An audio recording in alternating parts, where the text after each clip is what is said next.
Alright everybody, this is Martin here with another Legacy video. Today I'm playing Food Chain against, I'm playing Food Chain in Legacy, and as usual when I was playing this game I didn't know what I was playing against, but turns out it was Burn. And Burn is a really tough matchup, and we'll go ahead and run through these videos, or these games, and you'll see why. So I lost the die roll, and I get this hand against the blind opponent. That's a perfectly fine keep. We have mana to play with, Deathrite. We have some removal, and yeah, manipulate fate. So let's see, my opponent keeps a 7. So mountain, snow-covered mountain. So immediately I'm actually thinking goblins, but no. He suspends a rift bolt. Alright, so now I know I'm in for a rough ride. My no basics deck, or one basic, draw a duel, which is not great.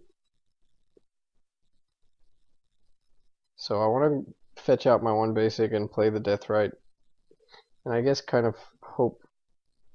I'm not even really sure, in this position, if I want him to go for just send his burn upstairs or take out my Deathrite, because.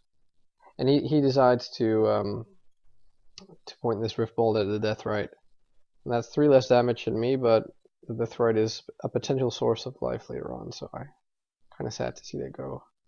He goes double Goblin Guide. And yeah, this isn't going to be easy. From here on, put 2 triggers on the stack. I reveal Food Chain. Just basically a break at this point. Lovely. Alright, so here I actually think I made a mistake by playing out the duel. I think I needed to fetch, even though that's another damage, because I need to get closer to Murderous Cut. This is also a matchup in a scenario where Murderous Cut is actually just a little bit not so great, because like if this were a Disfigure, I could just snap one of his off now. But I have to wait, so I play Manipulate Fate.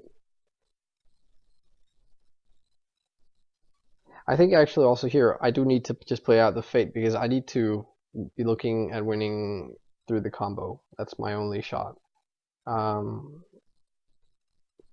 So he crashes in with his 2 Goblin Guides, and this time we reveal a Deathrite Shaman. Okay. Still though, oh, and I get a, now I'm just real, like, he has 3 cards in hand, and next turn has me at 4 life. Just one of those 3 cards needs to be, like, either a Fire Blast or a Price of Progress, because I have to play out a non-basic. Rough ride. Here I have to decide whether or not to like go for the Food Chain and then just be at the mercy of him being able to do 8 damage next turn, or if I play out a Strix and a Deathrite and then block with the Strix possibly. Yeah, definitely actually. And then give my Deathrite a couple of targets in the yard. So I think that's the correct play. Do that. Draw another Food Chain. Great.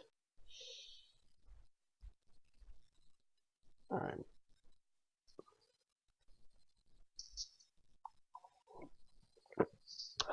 But he plays a land and a Searing Blaze. Oh man.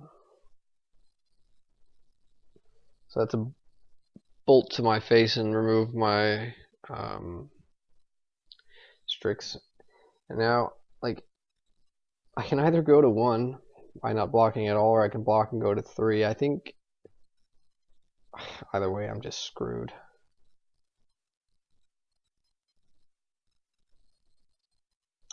And we revealed another Food Chain, because 2 isn't enough. I'm screwed either way here. I choose not to block, but I don't think it really matters. Guess 3 cards in hand, or 2 cards in hand, and one of them was a lightning bolt, so we're dead. So yeah, this is not a good matchup, but far from it.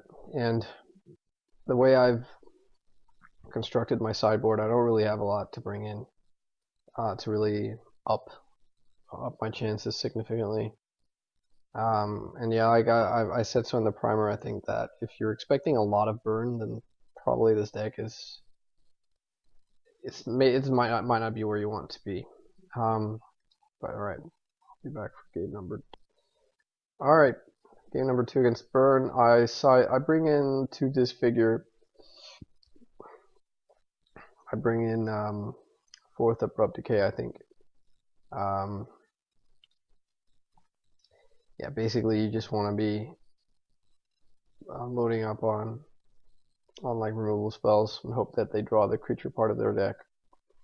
Forget what I brought out, but probably like Dig Through Time, because I think they're a bit too slow to really matter.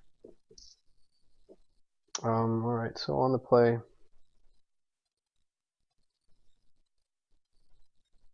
yeah, I'm keeping this for sure. This is a good hand.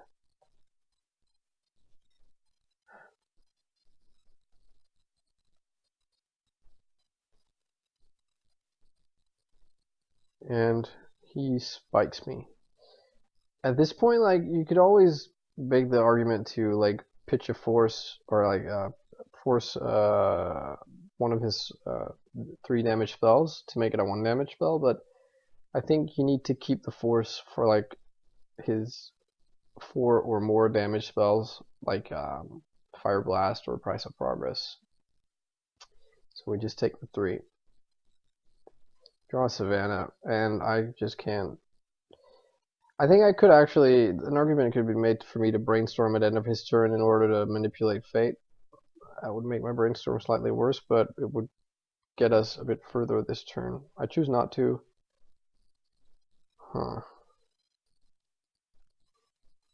So Griffin and Force is pretty neat, but is it really, where is it getting me? So I think I definitely put back the Savannah and one of the other lands. And just pass the turn. Oh no, one of the forces. So he just suspends a Rift Bolt and passes. Huh. So he could be, sometimes burn brings in Pyroblasts and Elemental Blasts.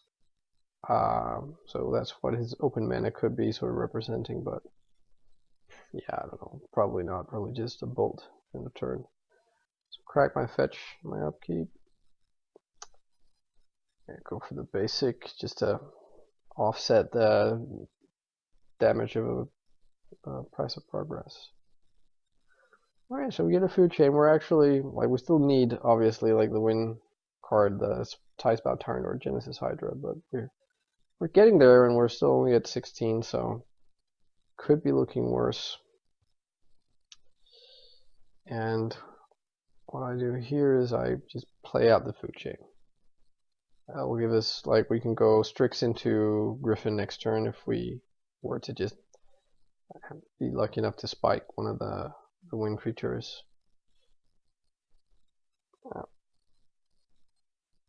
Rift Bolt me down to 12. And now, like, if he were to be sitting on Price of Progress, Fire Blast, and a Bolt, then that's 11 damage. But we have the Force. So I bring in an Eidolon.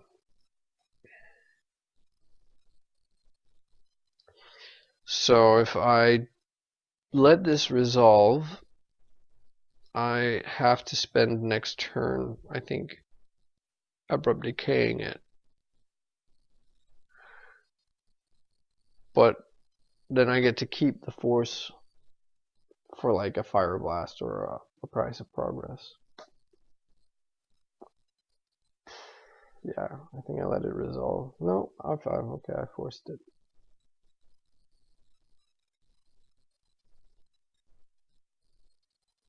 Chain Lightning. Alright. I draw another food chain, so I guess we're sort of committed to throwing out our Strix, getting into Griffin. Strix doesn't draw us anything. And actually, I think if I don't play out this land, I don't have any more basics. So I think immediately when I played this land and cracked it, I was like, shit, if I've just opened myself up to a bigger price, I would have been at 8, and price would have dealt me 4. So I end up not, like, because like the extra mana won't really do it. It doesn't matter. So it was a pretty huge mistake to play that out. So exile the Griffin, or the Strix to the Griffin, and to the food chain, sorry, and cast the Griffin. Alright, so good times. And remember, I would have been at 8. I'm not sure if it ends up making a difference. He does Price of Progress me. And yeah, I just have to take that. I'm 3. He doesn't follow it up. Oh, yeah, he does. Fire Blast. GG's. I'm dead. Alright, so the land ended up not really mattering. But he's left with 2 cards in hand. I think if I had decayed the Eidolon, then I would have taken 1 more damage, because as it were, I took 1 from the force. So I would have been at 7, and then cracking my fetch land, go down to 6. And then I could force his Price of Progress, but then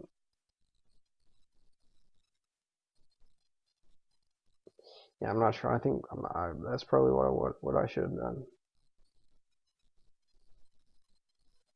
Anyway, as you can see, this is a really tough matchup for us, and I lost promptly, 2-0. Not unbeatable or anything, but it's not. Well, we aren't in any way close to favored. So, alright, thanks for watching, and I will be back with some more video content.